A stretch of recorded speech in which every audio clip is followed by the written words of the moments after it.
네, 오늘 본문 말씀을 가지고 꿈을 주시면이라는 제목으로 말씀을 나누겠습니다. 여러분 혹시 꿈을 믿으세요? 꿈을 꾸면 그냥 흘려보내야 할까요? 아니면 마음에 담아두어야 할까요? 사실 꿈에는 의미가 있는 꿈이 있는가 하면 또 특별한 의미 없는 꿈도 있습니다. 그래서 의미 없는 꿈을 우리가 보통 개꿈이라고도 이야기하는데요. 그러나 모든 꿈이 의미가 없는 꿈이 아니라 어떠한 꿈에는 의미가 담겨져 있는 꿈이 있습니다. 오늘 본문 말씀의 11절에 보면요, 복직된 술 맡은 간원장이 바로의 꿈을 들은 다음에 이렇게 이야기합니다. 저도 하룻밤에 옛날에 이전에 2년 전에 뜻이 있는 꿈을 꾸었습니다. 우리 11절 말씀 한번 읽어볼까요? 같이 있습니다. 시작. 나와 그가 하룻밤에 꿈을 꾼즉 각기 뜻이 있는 꿈이라. 그러니까 꿈 중에는 뜻이 있는 꿈, 의미가 있는 꿈이 있다라는 것들을 성경에서 보여주는 것이죠.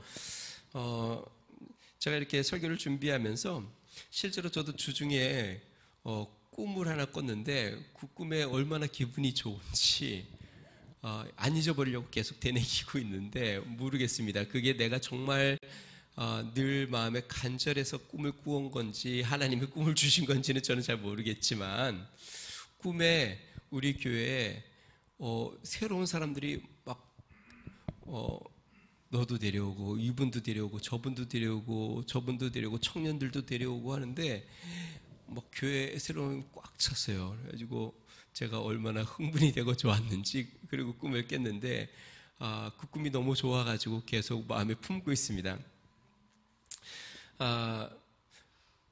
성경에는 뜻이 있는 꿈이 있다라고 이야기합니다. 요셉에 붙인 야곱이 형 에서를 피해 도망칠 때에 베델에서 돌을 베고 잠을 자죠. 그때 꿈을 꿉니다. 어떤 꿈을 꿨는지 기억나세요? 꿈에 보니까 사닥다리가 땅에서부터 하늘로까지 닿았는데 천사가 오르락 내리락하고 그 꼭대기에 하나님이 서셔서 야곱에게 이야기합니다. 내가 너를 떠나지 않을 거고 내가 일을 다 이룰 때까지 너와 영원히 함께 할 거고 너를 이끌어 다시 돌아오게 할 거다.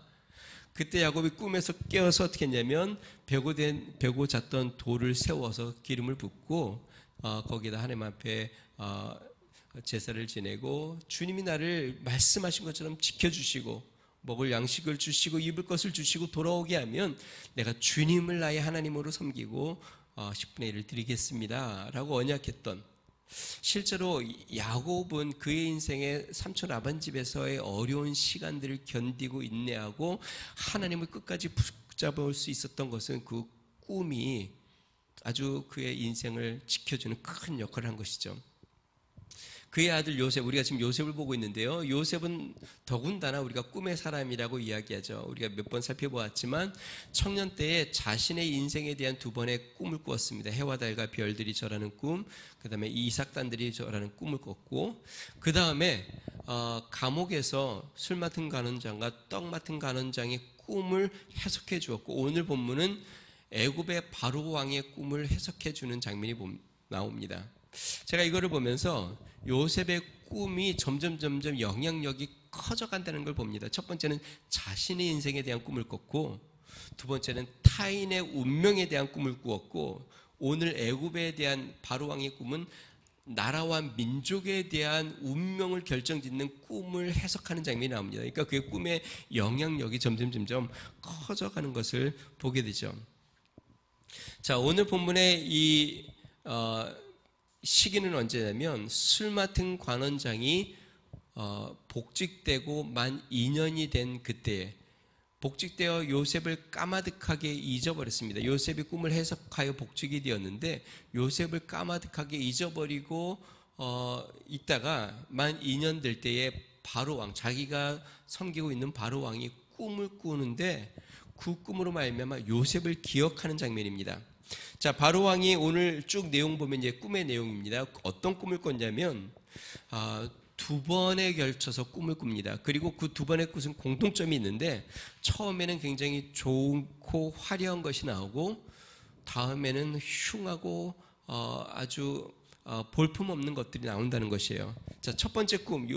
바로 왕이 하루는 잠을 자고 꿈을 꿨는데 나일강, 그러니까 애굽의 젖줄긴 나일강에서 강가에 암소 7이 올라오는데 굉장히 아름답고 살찐 암소 7이 올라옵니다.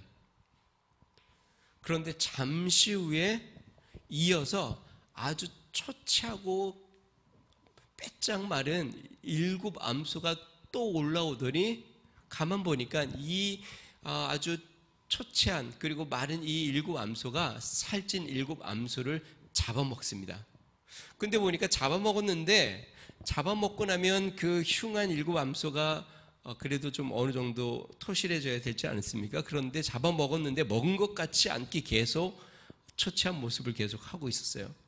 그러니까 바로 왕이 그 꿈을 꾸고 이게 너무 이게 신기하기도 하고 또 이게 평범하지 않은 꿈을 꿔서 자다가 깨었습니다. 벌떡 일어난 거죠. 뒤숭생숭 이게 도대체 무슨 꿈일까? 처음에는 굉장히 실하고 아름다운 살찐 암소 7마리가 올라왔는데 아주 그 다음에는 보기 흉한 7 암소가 올라와서 첫 번에 7 암소를 다 잡아먹고 그 다음에 그래도 초췌한 모습을 남아있는 모습을 보고 우리가 여러분 혹시 자다가 꿈꾸다가 깨어본 적 있어요? 보통은 의미 없는 꿈은요 잠다가 꿈을 꾸다가 일어나지 않습니다. 계속 자죠. 그런데 뭔가 정말 굉장히 강력한 꿈은 꾸다가 갑자기 벌떡 일어나게 되죠. 그것이 깜짝 놀래기도 하고 뭔가 무섭기도 하고 또 뭔가 놀라워 꿈에 일어난 거죠. 지금 바로가 그렇습니다. 자다가 벌떡 일어났습니다. 뒤숭숭숭하고 있다가 다시 잠을 청하에 잠을 잤는데 또 한 번의 꿈을 꿉니다. 한 가지에서 7 이삭이 나왔는데 이 7 이삭이 무성하고 아주 충실한 7 이삭이 나왔습니다. 그런데 바로 이어서 또 7 이삭이 나오는데 그 7 이삭은 아주 가늘고 속이 빈, 그러니까 알곡이 아니라 가라지와 같이 속이 빈 7 이삭이 나오더니 그 7 이삭이 이전에 나왔던 그 토실한 7 이삭을 다 삼켜버립니다. 그렇게 2번의 꿈을 꿨습니다. 바로 왕이 애굽의 바로 왕이 2번의 꿈을 꾼 다음에 아침에 일어났는데 아마 머리가 띵하고 마음이 답답하고 도대체 이게 무슨 꿈일까? 이게 무엇을 의미하는 꿈일까? 예사로운 꿈 같진 않고 뭔가 굉장히 특별한 꿈인 것 같은데 그래서 바로 왕이 아침에 어떻게 하냐면 모든 마술사들과 학자들을 다 부릅니다. 애굽에 유명하다고 하는 용하다는 사람들을 다 불러서 내가 간밤에 이러한 꿈을 꾸었는데 너희가 해석을 해라.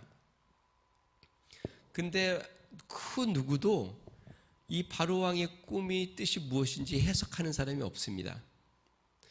그래서 심각한 분위기 가운데 있는데 술 맡은 관원장이 옆에 있다가 그 상을 보고 문득 옛날 생각이 난 거죠.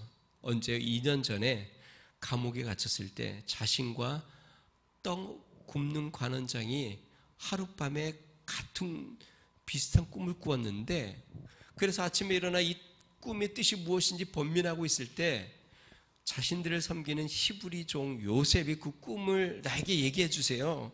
그리고 얘기를 했더니 그가 해석을 해줍니다. 그리고 그 해석처럼 술 맡은 관원장은 3일 후에 복직이 되었고 떡 굽는 관원장은 3일 후에 장대에 매달려 죽게 되는 결과를 얻게 됐죠. 그래서 이 술 맡은 관원장이 요셉이 그때 나의 꿈을 이렇게 해석해 주었으니 요셉이면 그 꿈을 해석해 줄 수 있을 겁니다 라고 이야기합니다. 자, 9절에서 13절 우리가 좀 길지만 같이 한번 읽어보겠습니다. 같이 있습니다. 시작. 술 맡은 관원장이 바로에게 말하여 이르되 내가 오늘 내 죄를 기억하나이다. 바로께서 종들에게 놓아사 나와 떡 굽는 관원장을 친위 대장의 집에 가두셨을 때에 나와 그가 하룻밤에 꿈을 꾼즉 각기 뜻이 있는 꿈이라 그곳에 친위대장의 종된 히브리 청년이 우리와 함께 있기로 우리가 그에게 말하매 그가 우리의 꿈을 풀되 그 꿈대로 각 사람에게 해석하더니 그 해석한 대로 되어 나는 복직되고 그는 매달렸나이다. 자, 이 이야기를 듣고 바로 왕이 빨리 요셉을 불러와라. 그래서 급하게 요셉을 감옥에서 끌어내고 요셉이 수염을 깎고 제수 옷을 벗고 옷을 갈아입고 바로 앞에 서게 됩니다. 자, 그리고 바로가 요셉이 오자 자신이 간밤에 꾼 꿈을 상세하게 다 이야기를 해주고 요셉이 그 꿈을 듣고 해석하는 장면이 오늘 본문 말씀입니다. 여러분, 하나님께서 뜻이 있는 꿈, 계시의 꿈을 주면 우리는 무엇을 기억해야 할까요? 먼저 저는 여러분들이 꿈을 꾸는 믿음의 성도들이 되시기를 주의 이름으로 축원드립니다. 요엘서에 보면 마지막 때 성령이 임하면 꿈을 꾸게 된다. 환상을 보고 꿈을 꾸고 예언하게 된다 라고 이야기했는데 뭐 개꿈을 이야기하는 게 아니라 하나님이 주시는 꿈을 꾸는 믿음의 성도들이 되시기를 주의 이름으로 축원드립니다. 자, 왜 하나님께서 계시의 꿈을 주시는가? 무엇을 기억해야 되는가? 세 가지를 살펴보겠습니다. 첫 번째는요, 하나님이 뜻이 있는 꿈을 주시는 이유는 하나님이 하실 일이 있다라는 뜻입니다. 바로의 꿈을 들은 요셉이 단번에 이렇게 대답합니다. 하나님께서 하실 일이 있으셔서 하나님이 그것을 바로 왕에게 꿈으로 보여주신 겁니다. 25절 말씀 같이 한번 읽어보겠습니다. 같이 읽습니다. 시작. 요셉이 바로에게 이르되 바로의 꿈은 하나라 하나님이 그가 하실 일을 바로에게 보이심이니이다. 하나님께서 하실 일을 보이신 겁니다. 다시 이야기하면 하나님이 지금 무엇인가 일을 하시려고 합니다. 하나님이 하실 일이 있어서 그것을 바로에게 먼저 보여주신 겁니다. 자, 그러면 왜 두 번 같은 의미의 꿈을 두 번을 보여줬는가? 소에 대한 꿈과 이삭의 꿈을 두 개를 보여줬는가? 여러분, 당시에 이 애굽의 주 생산, 그러니까 목축과 또 곡식, 그러니까 그들의 식량의 대부분이 거기서 나오죠. 그리고 그것을 겸하여 꼈습니다. 자, 요셉이 왜 꿈을 두 번의 의미를 두 번을 꾸었는지에 대해서 이렇게 이야기합니다. 32절 말씀 같이 한번 읽어봅니다. 시작. 바로께서 꿈을 두 번 겹쳐 꾸신 것은 하나님이 이 일을 정하셨습니다. 하나님이 속히 행하시리니. 하나님께서 이제 그렇게 하기로 완전히 딱 마음을 정하셨는데 그것을 속히 행하시려고 강조하기 위해서 두 번의 꿈을 꾸었다. 여러분, 성경에서 보통 두 번 반복하여 하나님이 무엇인가를 보이시거나 지시하는 것은요, 급하기 때문에 그렇고, 그리고 그것이 굉장히 중요하기 때문에 그렇습니다. 그래서 예를 들어서 내가 다시 진실로 말하노니, 진실로 두 번 쓰면 굉장히 강조하신 거예요. 그만큼 중요하다는 것이에요. 하나님께서 두 번 이렇게 꿈을 꾸게 하신 것은 이것은 반드시 이루어질 것이고 속히 될 것을 바로 왕에게 보이기 위해서 두 번에 걸쳐 꿈을 꾸셨다. 여러분, 요셉도 두 번의 꿈을 꿨잖아요. 해와 달과 별과 그 다음에 이삭단이 자기에게 절하는 거. 그것은 하나님께서 반드시 요셉의 삶을 통하여 이루시겠다라는 강조의 꿈을 주신 것이죠. 자, 그러면 꿈의 해석, 즉 하나님께서 행하시려고 정하신 일이 무엇인가? 요셉이 해석이 이렇습니다. 7 암소와 7 이삭은 7년을 의미하고, 처음에 살찌고 결실한 암소와 이삭은 풍년을 의미하고, 흉하고 마른 것은 흉년을 의미합니다. 그러니까 먼저 살찐 것, 그 다음에 풍성한 것이 나왔고, 두 번째 흉하고 파리한 것이 나왔으니까 요셉이 이렇게 해석하는 겁니다. 하나님께서 7년의 큰 풍년을 주실 겁니다. 그 다음에 이어서 7년의 아주 극심한 흉년을 주실 겁니다. 그런데 이 흉년이 얼마나 심한지 이전에 7년의 풍년을 다 잊을 만큼 아주 험악한 흉년이 들 겁니다. 하나님이 이 일을 정하셨고 하나님이 속히 이루실 겁니다. 여러분, 저를 보십시오.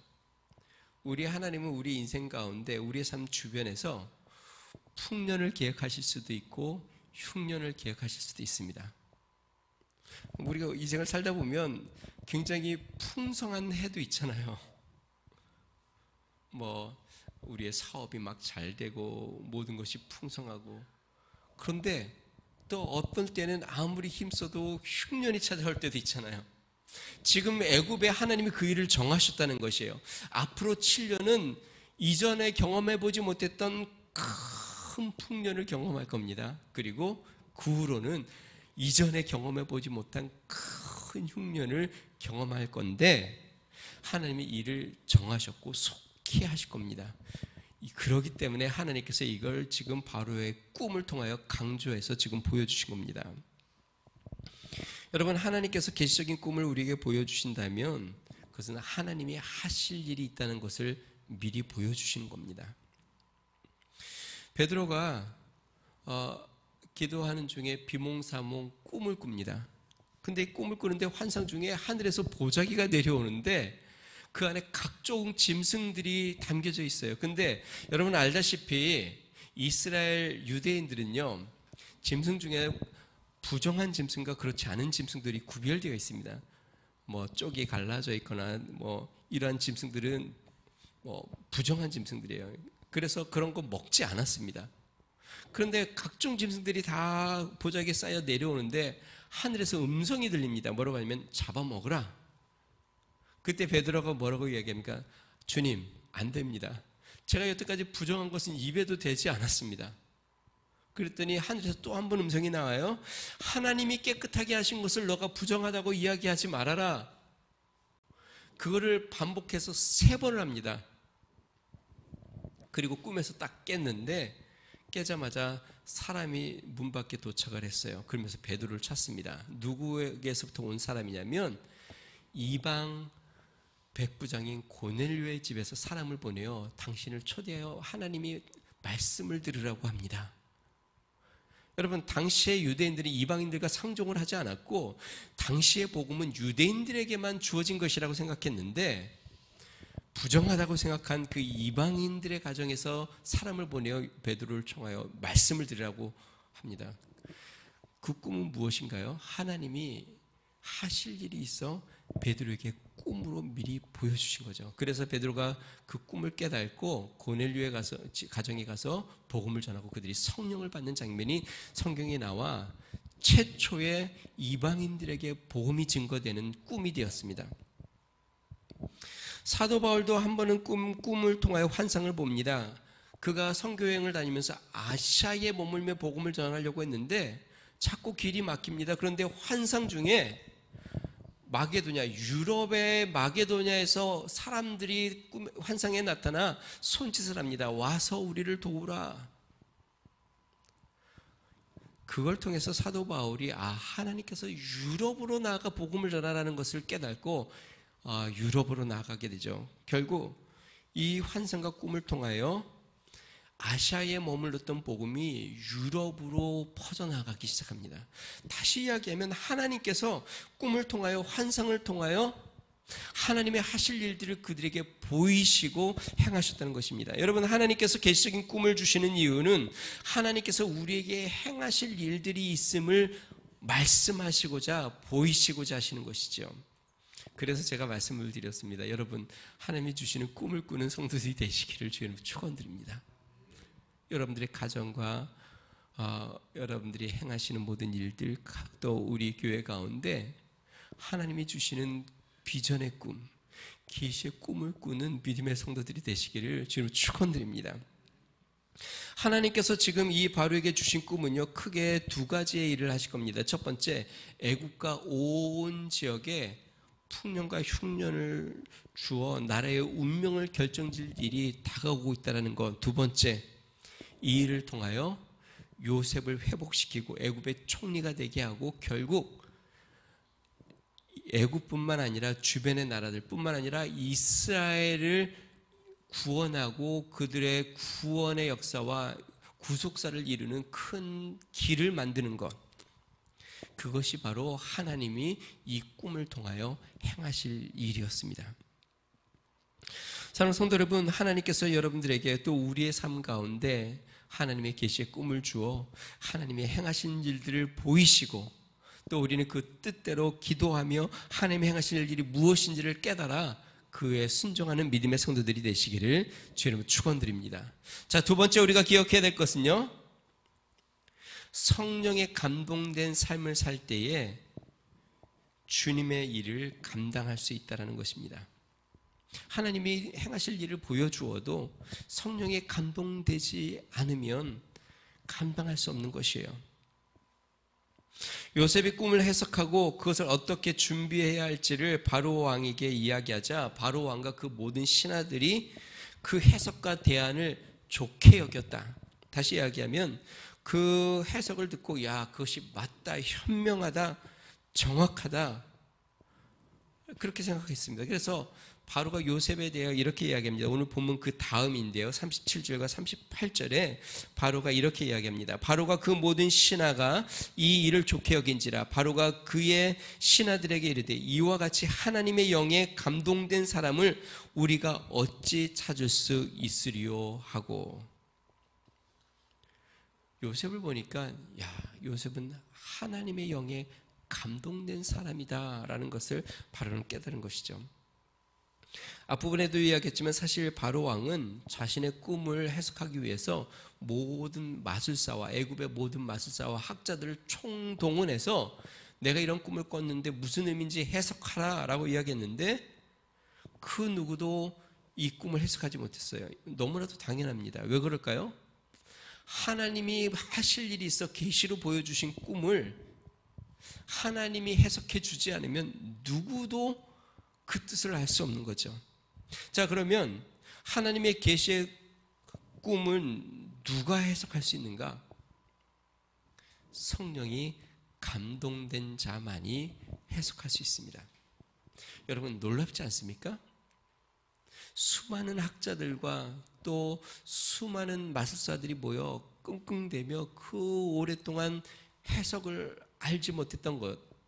근데 여러분, 요셉이 어떻게 돼요? 오늘 성경 말씀 보니까 딱 듣자마자 바로 해석해 버리잖아요.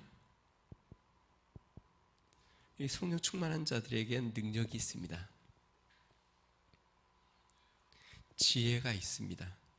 성령이 아무리 세상 사람들이 들어도 그게 무슨 뜻인지 알지 못하는 것도 성령 충만한 자들은 너무나도 쉽게 그것을 해결을 해요. 사도 바울이 이렇게 이야기했습니다. 고린도전서 2장 10절 11절 오직 하나님이 성령으로 우리에게 이것을 보이셨으니 성령은 모든 것 곧 하나님의 깊은 것까지 통달하시느니라. 사람의 일을 사람의 속에 있는 영 외에 누가 알리요? 이와 같이 하나님의 일도 하나님의 영 외에는 아무도 알지 못하느니라. 하나님의 뜻을 하나님의 영 외에 누구도, 사람의 지혜나 지식이나 경험이나 명철로 누구도 알 수 없다. 오직 성령에 감동된 자만이 하나님의 뜻, 하나님이 무엇을 하시려고 하는지, 하나님의 뜻이 무엇인지 알 수 있다. 베드로 사도도 이야기했습니다. 베드로후서 1장 21절 예언은 언제든지 사람의 뜻으로 낸 것이 아니요 오직 성령의 감동하심을 받은 사람들이 하나님께 받아 말한 것이니라. 즉 예언, 앞으로 어떤 일들이 일어날지, 하나님이 무슨 일을 할지에 대해서 이야기하는 그 예언, 이것은 사람의 뜻으로 되는 것이 아니라 오직 성령의 감동을 받은 자들을 통하여 하나님이 말씀해 주신다. 사랑하는 성도 여러분, 성령에 감동된 믿음의 성도 되시기를 주의 이름으로 축원드립니다. 이거를 다른 말로 하면요, 성령에 감동된 성도를 뭐라고 하냐면 영에 속한 성도라고 이야기합니다. 그럼 성령에 감동되지 않았으면요, 육에 속한 성도입니다.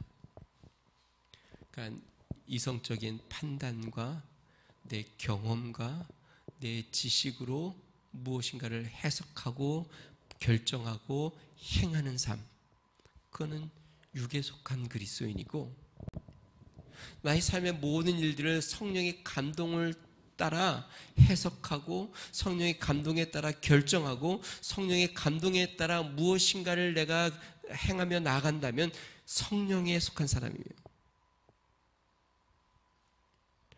여러분, 성령이 감동된 성도가 되시기를 주님 축원드립니다.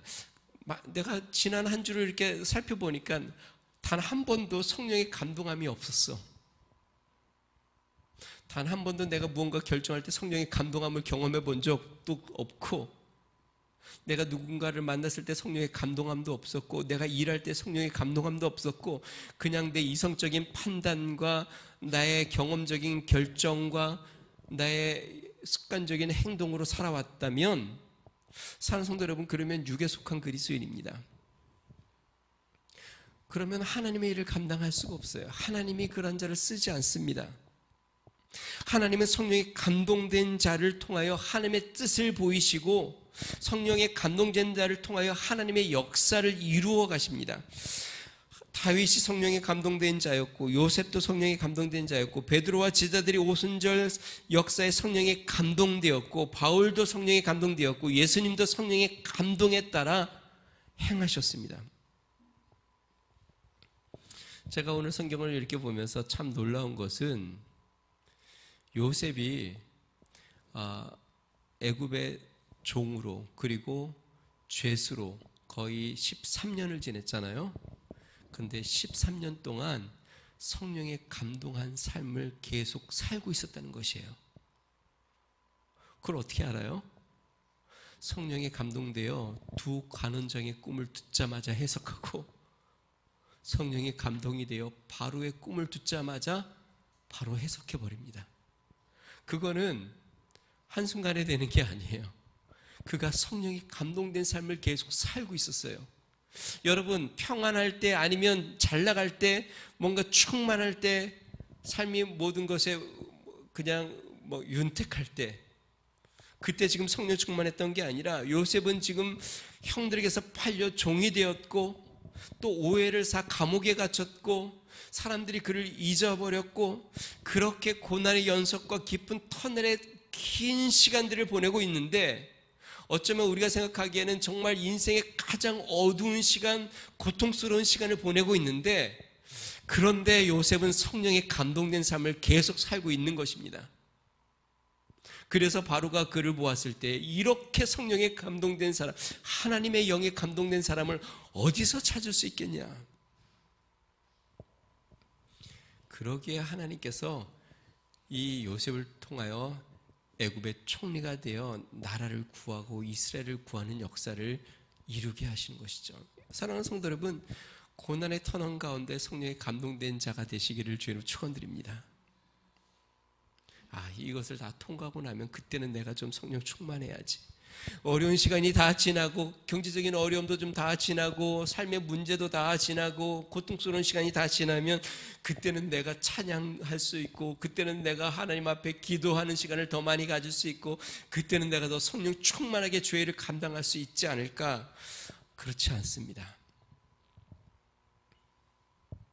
사도 바울은 감옥에서 성령 충만하여 찬양하며 기도하여 하나님의 역사를 경험했고,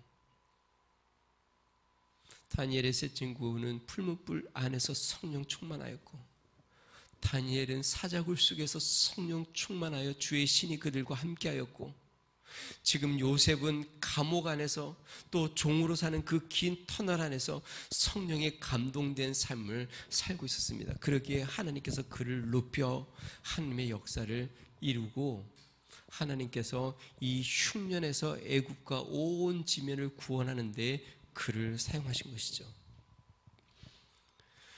성령 충만하지 않으면 역경을 견딜 수 없습니다. 성령에 감동된 삶을 살지 않으면 하나님의 일에 쓰임받을 수 없습니다.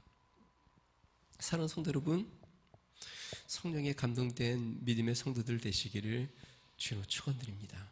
환경 탓하지 말고, 왜 나의 삶에 이런 고난과 어려움만 찾아오나 불평하지 말고, 왜 사람들이 나를 이렇게 대하고 왜 나는 오해를 받고 나는 이런 고난의 구덩이에 빠져 있나? 불평하지 말고 그 가운데서 성령에 감동된 삶을 살 때 요셉처럼 때가 되면 하나님께서 그를 들어 하나님의 위대한 뜻을 보이시고 그 일에 쓰임받는 일꾼으로 사용하듯이 날마다 오히려 수렁 가운데 깊은 웅덩이 가운데 감옥 가운데서 하나님의 성령에 감동된 믿음의 성도 되시기를 주의 이름으로 축원드립니다. 자, 마지막 세 번째로 하나님께서 꿈을 주시면 하나님의 하실 일을 지혜롭게 대비해야 합니다. 앞부분에도 이야기했죠. 하나님이 꿈을 주시는, 뜻이 있는 꿈을 주시는 이유는 하나님이 하실 일이 있다라는 의미인데요. 근데 거기에서 멈추지 않고 꿈을 주시는 이유는 그것을 지혜롭게 대비하라고 주시는 것입니다. 요셉이 바로의 꿈을 해석한 다음에 거기서 끝나지 않고 요셉이 덧붙여 이야기합니다. 이게 정말 중요합니다. 그러면 그 풍년과 7년의 풍년과 7년의 흉년을 어떻게 대비해야 하는지 요셉이 이야기합니다. 어떻게 이야기하냐면 명철하고 지혜로운 자를 한 명 세워서 애굽의 온 땅을 다스리게 하는데 그가 7년의 풍년 때에 온 애굽 사람들의 수확의 5분의 1씩을 세금으로 거두십시오. 매년. 그리고 그거를 쌓아두십시오. 그리고 7년 흉년이 오면 그거를 되팔아 그들이 죽지 않게 흉년을 견딜 수 있도록 하십시오. 33절에서 36절 같이 한번 읽겠습니다. 같이 있습니다. 시작. 이제 바로께서는 명철하고 지혜 있는 사람을 택하여 애굽 땅을 다스리게 하시고 바로께서는 또 이같이 행하사 나라 안에 감독관들을 두어 그 7해 풍년에 애굽 땅의 5분의 1을 거두되 그들로 장차올 풍년의 모든 곡물을 거두고 그 곡물을 바로의 손에 돌려 양식을 위하여 각 성읍에 쌓아두게 하소서. 이와 같이 그 곡물을 이 땅에 저장하여 애굽 땅에 임할 7해 흉년을 대비하시면 땅이 이 흉년으로 말미암아 망하지 아니하리이다. 이 다음 본문에 보면요, 바로 왕이 야 그게 너 아니냐, 너처럼 지혜롭고 하나님의 영에 감동된 사람이 이 땅에 어딨냐, 너가 애굽의 총리가 되라. 그러면서 어떻게 하는지 알아요? 바로가 그 자리에서 자신의 인장 반지를 빼가지고 요셉에게 끼워줍니다. 자, 너가 결정하면 이 애굽에서 뭐든지 다 할 수 있다. 여러분, 하나님이 꿈을 주시는 이유는 하나님이 무슨 일을 하시는구나 거기에서 멈추려고 하는 게 아니라 미리 보여주시는 이유는 그거를 준비하고 대비하라고 미리 보여주시는 것이에요. 우리가 요한계시록에 사도 요한이 마지막 때에 일어날 일들을 환상을 통하여 다 기록을 해놨습니다. 그래서 우리가 그 성경을 읽어요. 그럼 우리가 그 읽으면서 마지막 때는 이런 일이 일어나는구나, 그것을 읽고 흥미를 가지라고 보여준 게 아니에요. 그래서 성경 뭐라고 해요? 깨어있으라, 준비하라고 그것을 우리에게 알려주시는 것이에요. 지금 애굽 왕 바로에게 꿈을 주신 이유는 무엇이냐면 7년과 풍년과 흉년이 있는 것을 알릴 뿐만 아니라 그것을 어떻게 지혜롭게 대비하라고 알려주신 것이에요. 자, 여기서 여러분 중요한 게 있습니다. 하나님의 하실 일은 하나님이 결정하는 겁니다. 자, 그것을 준비하고 대비하는 건 우리가 하는 것이에요. 하나님이 하실 일을 우리가 아무것도 안 하는데 하나님이 우리를 막 끌어가셔서 하시지는 않습니다. 하나님이 하실 일은 하나님이 정하세요. 그렇지만 그것을 준비하고 대비하는 것은 우리가 해야 할 일. 그래서 하나님은 준비된 자를 쓰시는 것이에요. 준비되지 못하면 하나님이 그 사람을 쓸 수가 없어요. 교회도 마찬가지입니다. 하나님이 우리 교회를 통하여 뭔가를 하시고 싶어요. 이 지역에서 이 지역 가운데 무슨 일을 하고 싶어요. 근데 우리가 알지도 못하고 준비도 안 하고 아니면 알면서 준비도 안 하면 하나님이 쓰실 수 없는 거예요. 그럼 어떻게 해요? 우리는 하나님의 뜻을 알아야 하고 하나님이 하실 그 일을 위하여 준비하고 대비하고 해야 돼요. 그러면 하나님이 때에 준비된 자들을 통하여 그 일을 이루시는 것이죠. 자, 하나님의 꿈을 주신 것은 그것을 대비하라는 것입니다. 자, 여기서 우리가 또 하나 깨달아야 될 것. 그러면 언제 우리는 대비하며 살아야 할까요? 여러분, 풍년 때 흉년을 대비해야 합니다. 평안할 때 고난이 찾아올 것을 준비해야 합니다. 평안할 때 더 기도로 준비하고 깨어 있어야 하고 더 많이 하나님 앞에 준비되어 있어야 하고 평안할 때 더 깨어 준비해야 하고 풍년 때 지혜롭게 준비해야 흉년을 넘어갈 수 있고 흉년을 견딜 수 있는 것이에요. 그런데 준비하지 않으면 만약에 여러분 생각해 보세요. 풍년 7년 동안에 준비하지 않고 흥청망청 다 막 잔치 벌이고 맨날 먹고 그렇게 살았다고 한다면 7년 흉년이 되면 어떻게 됐을까요? 다 굶주려 죽었겠죠. 그러니까 우리의 인생의 이게 지혜입니다. 우리는 언제 대비하며 살아야 하냐면 풍족할 때 평안할 때 우리는 흉년을 대비하며 살아야 하는 것이에요. 여러분 지금 우리는 마지막 때에 살고 있는데 지금은 그나마 좀 더 평안한 때입니다. 앞으로 어떤 일들이 이 마지막 때는 많은 환난이 있다고 하는데 평안할 때 우리는 준비해야 돼요. 더 영적으로 깨어 있어야 하고 더 주님의 말씀으로 무장되어야 하고 그렇지 않으면 어떻게 될까요? 무장되지 않으면 환난이 오면 믿음을 버리게 되죠. 그러니까 우리는 풍년 때에 더 깨어 준비하고 예비하고 있어야 합니다. 자, 우리 오늘 본문 말씀을 통해서 하나님이 꿈을 주시면 간절히 바라기는 우리 믿음의 성도, 우리 위더스 중학교 모든 성도들이 꿈을 꾸는 하나님으로 말미암아 꿈꾸는 성도들 되기를 바랍니다. 하나님이 꿈과 환상을 주시고 예언을 주시고 하나님의 뜻을 보여주시는 은혜가 여러분들에게 있으시길 바랍니다. 그리고 성령 충만하여 주님 앞에 그 일을 감당할 수 있는 일꾼들이 되시기를 바랍니다. 알아도 충만하지 못하면 감당할 수 없습니다. 성령 충만한 삶을 살길 바랍니다. 그리고 더 나아 하나님의 지혜로 잘 준비하고 대비하여 하나님의 역사를 이룰 수 있는 믿음의 성도 되시기를 주님으로 축원드립니다. 우리 이 시간에 같이 한번 기도하겠습니다. 이 시간에 기도할 때 하나님 마지막 때에 성령이 임하시면 꿈과 환상을 주시고 예언을 한다고 말씀하셨는데 하나님 우리에게 꿈과 환상을 주시고 예언을 주시고 우리에게 행하실 우리 가운데 행하시고 계신 하나님의 역사 하나님이 이루실 주의 역사를 우리에게 보여주시고 우리로 깨닫게 하여 주시옵소서. 그런데 하나님 우리가 육에 속한 자가 되어 하나님이 보여주셔도 무능하여 감당하지 못하는 자가 아니라 성령 충만하여 성령에 감동된 삶을 살아 하나님의 일하심에 쓰임받는 하나님의 일꾼 되게 해주시고 잘 지혜롭게 준비하고 대비하여 하나님의 역사를 이루는 우리의 가정, 우리 교회 되게 해주십시오. 하나님 성령으로 충만하게 해주십시오. 지혜롭게 해주십시오. 우리 같이 한번 기도하겠습니다. 존귀하신 하나님 아버지 감사합니다. 하나님 주님 성령이 임하시면 하나님 꿈을 꾸고 환상을 보고 예언을 하고 하나님 아버지 주의 역사를 경험한다고 말씀하셨습니다.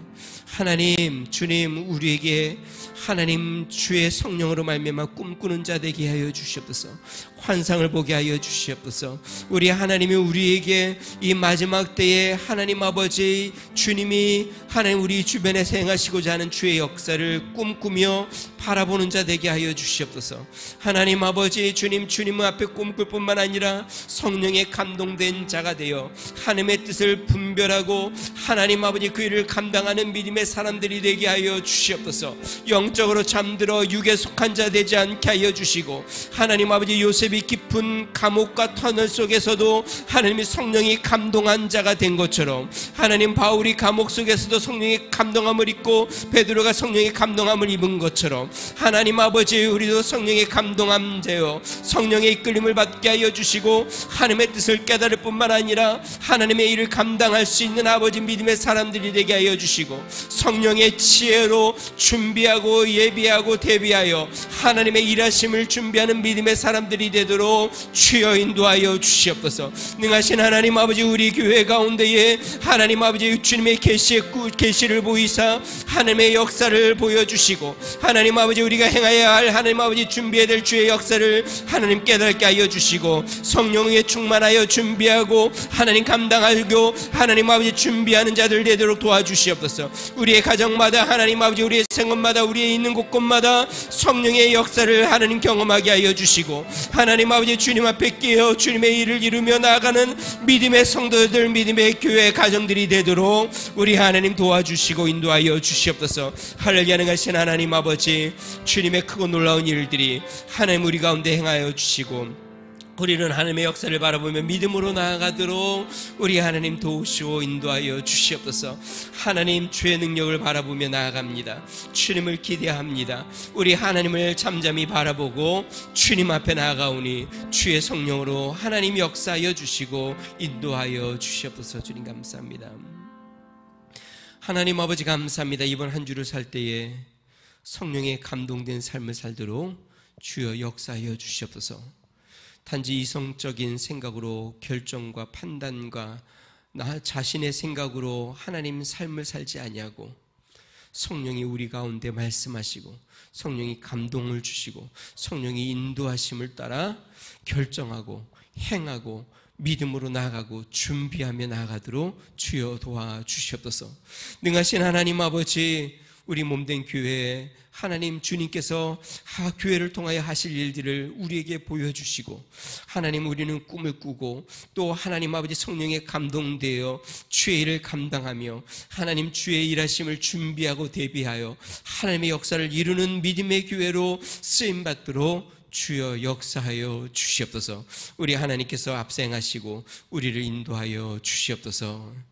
이제는 우리 주 예수 그리스도의 은혜와 하나님 아버지 무한하신 사랑과 성령님의 감동 감화 내주 충만케 하시는 종이 하나님 안에서 꿈을 꾸고 성령에 감동되어 주의 역사를 예비하며 준비하여 하나님의 뜻을 이루고자 주님 앞에 마음을 정하고 주님을 바라보며 기대하는 믿음의 성도, 가정과 교회와 나라와 민족 위에 이제로부터 영원토록 함께 하시기를 간절히 축원하옵나이다. 아멘.